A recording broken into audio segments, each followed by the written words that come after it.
Guys, welcome back to my YouTube channel BMS Gyan. आज हमको study करना है यंत्र उपकरण प्रकरण, जिसमें हमको यंत्र का डिस्क्रिप्शन देखना है तथा उसका एप्लीकेशन देखना है। ठीक है, तो इसमें हमको कौन कौन से यंत्र पहले वो देख लेते हैं। तो उलूखल यंत्र, खल्व यंत्र, कच्छप यंत्र, डमरू यंत्र, विद्याधर यंत्र, ऊर्ध्वपातन, अधापातन और तिर्यकपातन यंत्र, जारणार्थ, तुला यंत्र, डोला यंत्र, पाताल यंत्र, पालिका यंत्र, बालुका यंत्र, भूदर यंत्र, स्थाली यंत्र और स्वेदन यंत्र। तो इन सभी यंत्रों पे हमको इनका डिस्क्रिप्शन और एप्लीकेशन इनका देखना है। ठीक है, और इसके पहले हमने परिभाषा कंप्लीट कर ली, जिसमें अवाप, निर्माप, ढालन आदि इन सभी की डिफिनेशंस भी देख लिए हमने। द्रव वर्ग में भी हमने अम्ल वर्ग, पंच अमृतका, पंचगव्य आदि सभी टॉपिक्स पे वीडियो बना दी, तथा पांचवा जो है हमारा मूसा, ये सब पे भी हमने वीडियो बना दी। तो अगर आपने इन सारे टॉपिक्स पे वीडियो नहीं देखी तो आप हमारे चैनल पे जाके इनकी वीडियोस देख सकते हैं। चलिए स्टार्ट करते हैं हमारा यंत्र प्रकरण, जो कि हमारा तृतीय अध्याय है रसशास्त्र का। तो सबसे पहले हम देखते हैं यंत्र शब्द की निरुक्ति। ठीक है, तो इसके लिए जो श्लोक दिया गया है वो है, ये आपको ध्यान में रखना है।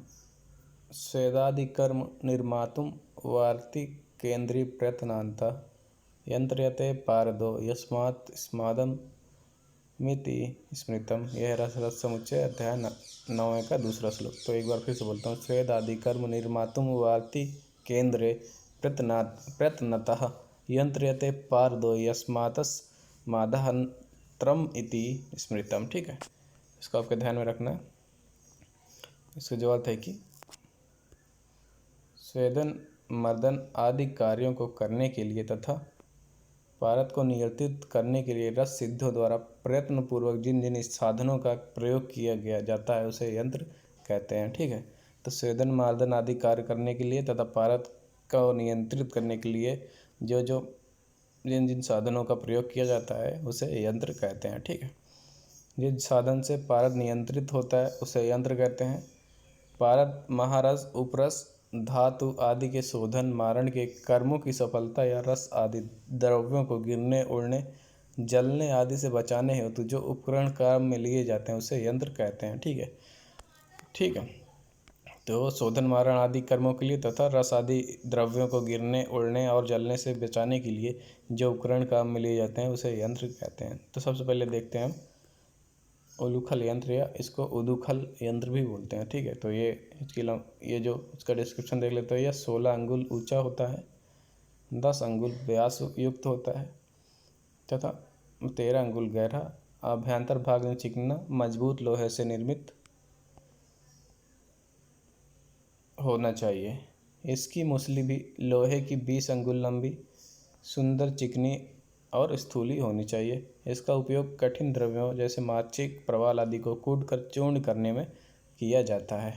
इसे कुटनक खल्व भी कहते हैं। ठीक है, तो ये हो गया हमारा उलूखल खल्व। तो इसका हम देख लेते हैं, ये ऐसे होता है उलूखल खल्व। ठीक है, ये हो गया उलूखल यंत्र या उदूखल यंत्र। ठीक है, तो 16 अंगुल ऊंचा, 16 अंगुल ऊंचा हो गया, 10 अंगुल व्यास युक्त हो गया, ये डायमीटर हो गया 10 अंगुल, 13 अंगुल गहरा हो गया, गहराई होगी 13 अंगुल इसकी, तथा अभ्यंतर भाग जो होगा तो चिकना होता है। ठीक, अब देखते हैं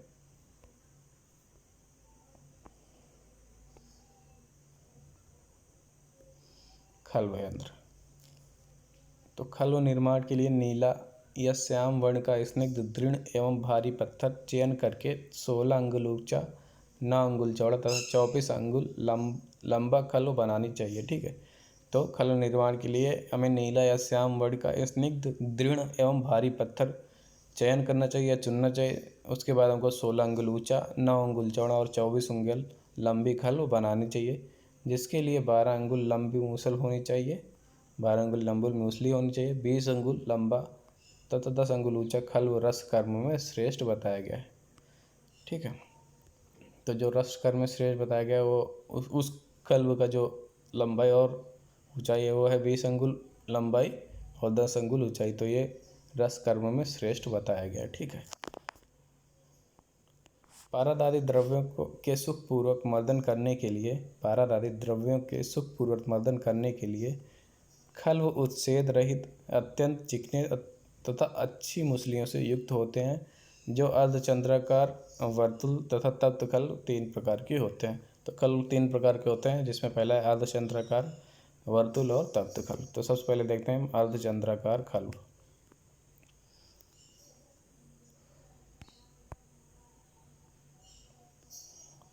अर्धचंद्राकार खल्व, इस खल्व की ऊंचाई 10 अंगुल, लंबाई 16 अंगुल और चौड़ाई 10 अंगुल तथा गहराई 7 अंगुल, पली की मोटाई 2 अंगुल। ठीक है। चिकनी तथा आकृति में अर्धचंद्राकार होनी चाहिए। ठीक है। जिसकी मूसली 12 अंगुल लंबी और बाहर की परिधि मतलब डायमीटर 12 अंगुल की होने पर श्रेष्ठ होती है। ठीक है। तो एक बार फिर से बोलता हूँ, देख लेते हैं। जिसकी ऊंचाई 10 अंगुल, लंबाई 16 अंगुल, चौड़ाई 10 अंगुल, गहराई 7 अंगुल, पली की मोटाई 2 अंगुल और चिकनी होनी चाहिए तथा आकृति में अर्धचंद्राकार होना चाहिए। इसकी जो मूसली होती है वो 12 अंगुल लंबी और बाहर की परिधि उसकी जो होनी चाहिए 12 अंगुल श्रेष्ठ होनी चाहिए, तो वही श्रेष्ठ मानी जाती है। तो ये है अर्धचंद्राकार खल्व। ये ऐसे होती है अर्धचंद्र, आधे चांद के समान। ठीक। अब देखते हैं वर्तुल खल्व। तो अत्यंत चिकनाई युक्त 12 अंगुल विस्तार वाले पत्थर से निर्मित, 4 अंगुल गहरा तथा जिसका लगभग अत्यंत चिकना बना हुआ, जिसका तल भाग अत्यंत चिकना बना हुआ, जिसकी मूसली का नीचे का भाग चिपटा तथा शिखर भाग आसानी से पकड़ा जा सके, इस प्रकार बनाया हुआ खल्व वर्तुल खल्व कहलाता है, जो मर्दन में अत्यंत सुखप्रद है। ठीक है। तो ये मर्दन के लिए प्रयोग किया जाता है। तो इसका जो विस्तार है मतलब सरकमफ्रेंस है वो 12 अंगुल होना चाहिए, 4 अंगुल गहरा होना चाहिए। ठीक है। और ये इसका जो तल भाग होना चाहिए वो चिकना होना चाहिए। इसका जो मूसला है वो नीचे का भाग चिपटा तथा शिखर जो ऊपर वाला भाग रहता है वो आसानी से ऐसा बनाया जाए कि आसानी से पकड़ा जा सके। ठीक है। तो उसे वर्तुल खल्व कहते हैं और इसका जो प्रयोग किया जाता है वो मर्दन आदि कर्मों के लिए किया जाता है। अब हम देखते हैं अपना तीसरा, जो कि हमारा तप्त खल्व। इसके लिए बताया गया है कि लोहे से निर्मित होना चाहिए, 9 अंगुल आभ्यंतर परिणाह वाला, 6 अंगुल गहरा, जिसका मूसल 8 अंगुल का बना होने पर वर्तुल खल्व तप्त खल्व कहलाता है। ठीक है। तो तप्त खल्व लोहे से बना होता है, 9 अंगुल आभ्यंतर परिणाह होती है, इनर डायमीटर 6 अंगुल गहरा होता है और जिसका मूसल 8 अंगुल का बना होता है, वह वर्तुल खल्व तप्त खल्व कहलाता है। ठीक है। तो यह है हमारा तप्त खल्व। ऐसे देख लीजिए, यह है तप्त खल्व। घर्षणी ये इसको बोलते हैं और अंगारे पे ये रखा गया है, यह तप्त खल्व। वास्तव में यह वर्तुल खल्व है, लेकिन लौह निर्मित होने के कारण इसको तप्त खल्व कहा जाता है, जिसका उद्देश्य अग्नि देते हुए पारद का मर्दन करना है। तो ये मर्दन करने के लिए होता है पारद का। कांत लोहे से निर्मित तप्त खल्व करोड़ों गुना फलप्रद होता है। इसमें मूर्छन संस्कार किया जाता है। ठीक है। अगर ये जो तप्त खल्व वो कांत लोहे से निर्मित है तो वो तप्त खल्व से करोड़ों गुना फलप्रद होता है तथा मूर्छन संस्कार के लिए प्रयोग किया जाता है। अब देखते हैं हम कच्छप यंत्र। कच्छप यंत्र एक छोटी नाद के आकार का जमीन में गड्ढा कर उसमें नाद को बिठाकर पानी भर दें। एक छोटी नाद के आकार का जमीन में गड्ढा कर उसमें नाद को बिठाकर पानी भर देना है। इस जलयुक्त नाद पर एक दूसरी बड़ी नाद रखें। ठीक है। इस जलयुक्त नाद पर दूसरी बड़ी नाद रखना है, जिसका संपूर्ण तलभाग जल को स्पर्श करता रहे, जिसका जो तल भाग है वो जल को स्पर्श करता रहे, जो पहले हमने नाद जमीन में गड्ढा करके गाड़ दी थी। अब नाद में विड रहित पारद युक्त मूसा को अच्छी तरह एक कटोरी से ढक दें। अब जो ऊपरी वाली नाद है उसमें हम विड सहित पारद को मूसा युक्त पारद में उसको हमको अच्छी तरह से कटोरी ढल देना। फिर कटोरी एवं नाद के संधि भाग को 7 बार कपड़ा मिट्टी करके सुखा लेना है। फिर कटोरी के ऊपर खदीर या बेर के कोयले को डालकर अग्नि जला देना है। ठीक है। संधि बंधन करने के बाद हमको खदिर या बेर के कोयले को डालकर अग्नि जला देना, इस यंत्र को कच्छप यंत्र कहते हैं। इसमें स्वेदित एवं मर्दित पारद का वीट के साथ जारण होता है। ठीक है, तो ये जारणा के लिए यूज़ होता है।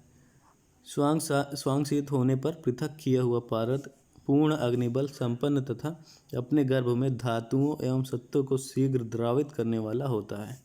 अग्निबल के कारण ही पारद के गर्भ में सभी तत्वों की गर्भवृद्धि होकर जारण हो जाता है। तो स्वांगशीत ठंडा होने पर इसको अलग करके हमें पूर्ण अग्निबल संपन्न पारद को अपने गर्भ में धातुओं एवं सत्वों को शीघ्र द्रावित करने वाला होता है। अग्निबल के कारण ही पारद के गर्भ में के सभी सत्वों की गर्भवृद्धि होकर जारणा हो जाती है। ठीक है, ये हो गया हमारा कच्छप यंत्र। अब हम देखते हैं, अब यहाँ देख लीजिए कच्छप यंत्र, ये होता है कच्छप यंत्र। ठीक है, तो ये छोटी वाली नांद है, नीचे वाली, ये नीचे वाली नांद है जिसे हम ज़मीन में गाड़ देते हैं। उसके बाद ये है ऊपरी, ज़मीन में गाड़ने के बाद ये जल इस पर भर दिया है। उसके बाद जो ऊपरी वाला बड़ी नाद रहती है उसको हमको ऐसे भर रखना है कि इसका जो तल भाग है वो जल से स्पर्श करे। ठीक है, फिर उसके बाद एक मूसा लेना है, उसको हमको एक छोटी कटोरी से या प्याले से ढक देना है। यहाँ पे पारद रहेगा पारद। तो उसके बाद हमको खदिर आदि के कोयले से अग्नि लगा देनी है, जिससे इसका जारणा हो जाएगा। ठीक है, तो यहाँ लिखा है अग्नि, खदिर के कोयले, प्याला, बड़ी नाद, छोटी नाद, संधि बंधन हुआ है, मूसा में विड पारद है, गड्ढा किया गया। ठीक है, तो ये होगा कच्छप यंत्र हमारा। अब हम देखते हैं ऊर्ध्वपातन यंत्र। ठीक है, इस यंत्र के निर्माण में छोटी बड़ी दो हांडियाँ की आवश्यकता होती है। तो इसके लिए हमको छोटी बड़ी दो हांडियों की आवश्यकता होगी। बड़ी हांडी का मुख नीचे एवं छोटी हांडी का मुख ऊपर की ओर करके स्थापित कर दें। तो बड़ी हांडी का मुख जो होता है वो नीचे की ओर और छोटी हांडी का मुख ऊपर की ओर रख के स्थापित कर दें। ऊपर वाली हांडी का पृष्ठ तल 16 अंगुल विस्तृत होना चाहिए। जो ऊपर वाली हांडी का पृष्ठ तल है वो 16 अंगुल विस्तृत होना चाहिए, मतलब चौड़ा होना चाहिए। इसका इस पृष्ठतल पर 8 अंगुल चौड़ा, 10 अंगुल लंबा एवं 4 अंगुल ऊंचा आलबाल जलाधार बनाना चाहिए। ठीक है, इसका जो तल भाग होगा वो 16 अंगुल चौड़ा होना चाहिए, जिसपे हम आलबाल लगाएं, जो कि 8 अंगुल चौड़ा, 10 अंगुल लंबा और 4 अंगुल ऊंचा होगा। ठीक है, दोनों पात्रों के मुख के संधि भाग को भैंस के दूध में चूना, मंडूर और फलित को मर्दन कर निर्मित किए हुए लेप से दृढ़ संधि बंधन करके सुखा दें।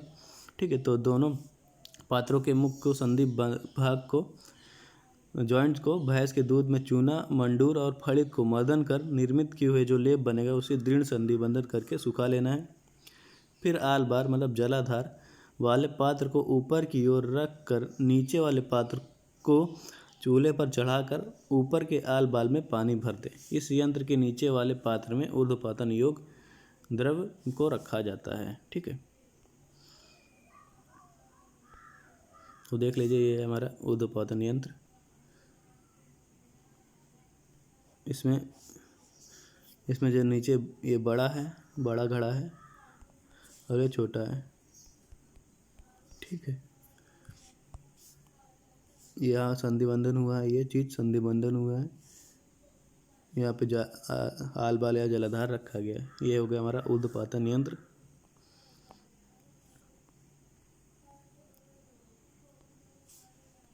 आल बाल में पानी के गर्म होने पर उसको निकालकर बार बार ठंडा पानी भरा जाता है। अगर आल बाल में जो भरा गया है, जलाधार में जो पानी भरा गया है वो गर्म हो गया है, तो उस पानी को निकालकर बार बार ठंडा पानी भरा जाता है। इस यंत्र को ऊर्ध्वपातन यंत्र कहते हैं। इस यंत्र में हिंगुल आदि द्रव्यों को रखकर मृदु, मध्य एवं तीव्र अग्नि देकर ऊर्ध्वपातन किया जाता है। व्यवहार में जलाधार की जगह गीली मिट्टा कंबल का टुकड़ा भी रखा जा सकता है। अगर आपको जलाधार नहीं रखना तो आप गीला मोटा कंबल का टुकड़ा भी रख सकते हैं। इस यंत्र का उपयोग हिंगुल से पारद का निष्कासन एवं पारद के ऊर्ध्वपातन संस्कार में किया जाता है। ठीक है, तो इसका जो यूज़ है, एप्लीकेशन है, वो हिंगुल से पारद का निष्कासन के लिए और पारद के ऊर्ध्वपातन संस्कार के लिए किया जाता है इसका प्रयोग। ठीक है, अब हम देखते हैं अधापातन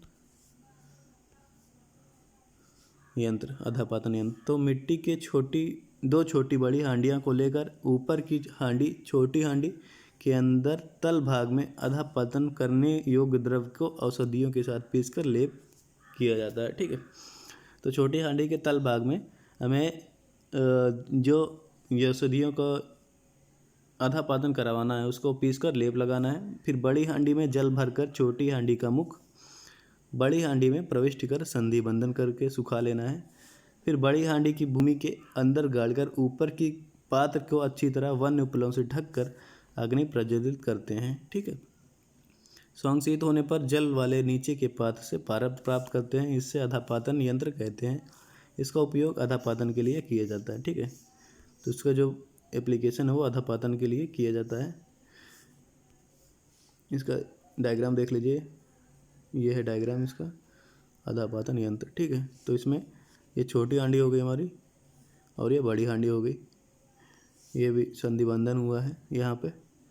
ठीक है, तो यहाँ पे हमको लेप लगाना है, जो भी द्रव्य हमको आधापातन करवाना है। ठीक है, उसके बाद उपलोक लग कर जला देना है। तो हो गया जलयुक्त हांडी, जमीन हो गई, ये संधि बंधन हो गया, इंगुल लेप, आधापातन द्रव और जलते हुए उपले। ठीक है, तो ये हो गया हमारा आधापातन यंत्र। ठीक, अब देखते हैं हम तिर्यक पातन यंत्र। तिर्यक पातन यंत्र, इस यंत्र के लिए भी मिट्टी की छोटी बड़ी दो हांडियाँ लेते हैं। बड़ी हांडी ऊंचाई में लंबी होनी चाहिए, जिसके कंठ में छिद्र कर एक नली लगावें तथा उस नली का दूसरा सिरा दूसरी छोटी हांडी के बीच या पेट में छिद्र कर लगाना है। तो हमें दो छोटी बड़ी हांडियाँ लेना है। बड़ी हांडी ऊंचाई में लंबी होनी चाहिए, जिसके कंठ में हमको छिद्र कर एक नली लगा के दूसरी सिरे पर छोटी हांडी के पेट में छिद्र कर वहाँ पे लगानी है। ठीक,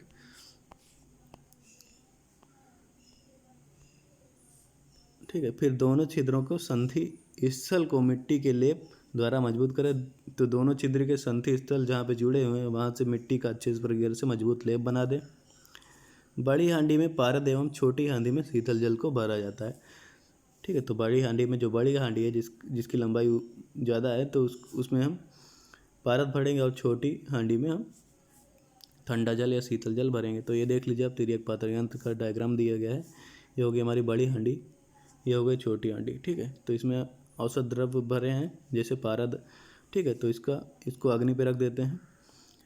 यहाँ पे इसके जो कंठ पे है वहाँ पे एक नली लगाई है और यहाँ पे इसको पेट पे लगाना है, जैसे कि बुक में बोला गया है, यहाँ पे लगाना है। ठीक है, तो इस नली को लगाकर तिर्यक पातन किया जाता है और इसमें शीतल जल भरा होता है और जो पारद होता है यहाँ पे बैठ जाता है आके। ठीक है, तो ये हो गया हमारा तिर्यक पातन यंत्र। इसके बारे में और देखते हैं कि फिर पारद युक्त हांडी को चूल्हे पर चढ़ाकर सर्वप्रथम मृदु अग्नि, बाद में तीव्र अग्नि देकर पारद का तिर्यक पातन किया जाता है। इसको तिर्यक पातन यंत्र कहते हैं। इसका उपयोग पारद के तिर्यक पातन संस्कार के लिए किया जाता है। ठीक है, तो इसका जो उपयोग है वो पारद के तिर्यक पातन संस्कार के लिए किया जाता है। अब हम नेक्स्ट वीडियो में देखेंगे तुला यंत्र आदि इसके आगे वाले यंत्र। तब तक बने रहिए चैनल के साथ। लाइक, कमेंट और सब्सक्राइब करना मत भूलिएगा। धन्यवाद।